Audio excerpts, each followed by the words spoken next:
ఏమే మీరు bus stand దగ్గర నుంచే కదా వస్తున్నారు? మా అల్లుడిని చూసారా? నీ అల్లుడిని చీర కొంగులనేగా దాచిపెట్టుకున్నావు, మమ్మల్ని అడుగుతావే?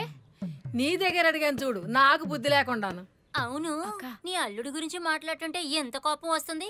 ఊరికే అడుగుతున్నావా లేదు మీ అమ్మాయిని ఇవ్వబోతున్నావా? వెళ్ళి మీ పని చూసుకోండి.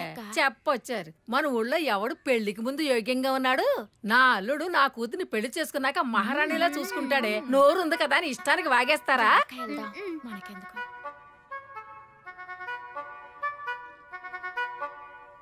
నీ పాటికి నువ్వు ఈ ఊరికేంటన్నా? ఈ ఊర్లోకి వచ్చిన తర్వాత వాళ్ళందరూ నీకు తెలుసు. బాబోయ్, అదిగో వస్తున్నారు చూడు. ఊరినే భయపెట్టే వాళ్ళు. ఊరు గజగజ వణికిపోతుంది. అందరినీ భయపెడతారా? అవును, ఉండదా మరి? వీళ్ళ దగ్గర జాగ్రత్తగా ఉండు. ఊరు గాని ఊరు వచ్చావు, జాగ్రత్తగా ఉండు. మేళం వాయించినట్టు వాయించేస్తారు. ఎప్పుడు కలిసే ఉంటారు.